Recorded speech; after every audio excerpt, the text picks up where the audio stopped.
শেখ হাসিনার পতনের পর পালিয়ে যাওয়া সাবেক মন্ত্রী, এমপি ও আওয়ামী লীগের প্রায় অর্ধশতাধিক হত্যা মামলার আসামি ভারতে আছেন জামাই আদরে। দালালদের বিপুল পরিমাণ টাকা দিয়ে অবৈধভাবে সীমান্ত পার হয়ে ভারতের বিভিন্ন রাজ্যে অবস্থান করছেন তারা।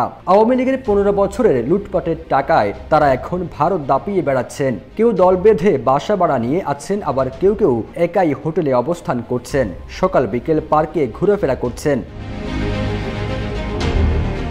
জানা গেছে, পালিয়ে যাওয়া আওয়ামী লীগের এসব মন্ত্রী, এমপিরা ভারতের বিজেপির তত্ত্বাবধানে সেখানে নিরাপদে অবস্থান করছেন। গত 5 আগস্ট শেখ হাসিনার পতনের পর আওয়ামী লীগের দুর্নীতিবাজ কয়েকজন মন্ত্রী, এমপি, বিতর্কিত নেতা, পুলিশের দলবাজ কয়েকজন কর্মকর্তা অবৈধভাবে সীমান্ত দিয়ে ভারতে পালিয়ে যায়। এদের কেউ কেউ ধরা পড়লেও বেশিরভাগ হত্যা মামলার আসামি পালিয়ে যেতে সক্ষম হয়। বাংলাদেশে হত্যা মামলা আলোচিত এসব আসামিরা ভারতে প্রকাশ্যে ঘোরাফেরা করলেও তাদের গ্রেপ্তার করছে না মোদী সরকার। অথচ দুদেশের বন্দি চুক্তি বিনিময়ে তাদের গ্রেপ্তার করার আইন রয়েছে।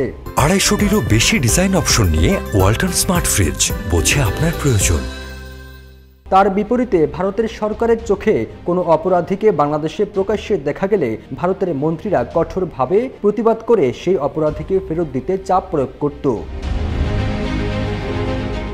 সাবেক স্বরাষ্ট্রমন্ত্রী আসাদুজ্জামান খান কামাল সহ হাসিনা রেজিমে মন্ত্রী, এমপি ছিলেন এমন বেশ কয়েকজন গত সপ্তাহে কলকাতার একটি পার্কে ঘুরতে দেখা গেছে।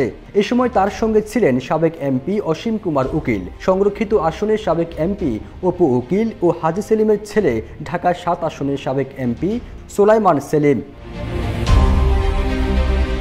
এর আগে আলোচিত নারায়ণগঞ্জ 4 আসনের এমপি শামীম ওসমান সীমান্ত দিয়ে পালিয়ে যান। কয়েকদিন আগে তাকে দিল্লির নিজামুদ্দিন আউলিয়া দরগায় দেখা গেছে। শামীম ওসমান দালালদের সহায়তায় রাতের আধারে বোরকা পরে ভারতে পালিয়ে যান। এরপর দুবাইয়ের শপিং মলেও তাকে দেখা গেছে। দালালদের সহায়তায় গত 8 সেপ্টেম্বর সাবেক শিক্ষামন্ত্রী মহিবুল হাসান চৌধুরী নওফেল ও আওয়ামী লীগের দপ্তর সম্পাদক ব্যারিস্টার বিপ্লব বড়ুয়া সীমান্ত দিয়ে ভারতে পালিয়ে যান।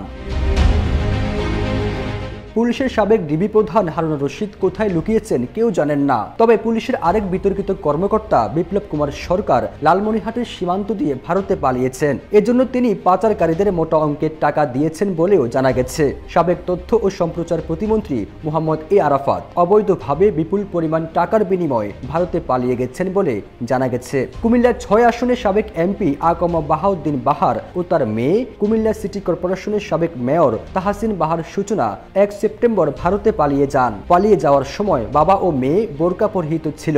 রাতের আধারে কুমিল্লার বুড়িচং উপজেলার সীমান্ত দিয়ে ভারতে পালিয়ে যান তারা। ছাত্রলীগের সভাপতি সাদ্দাম হোসেনকে ভারতের আসামে ঘোরাঘুরি করতে দেখেছেন বাংলাদেশি পর্যটকরা। ফিরোজ আলম, জয় দিন।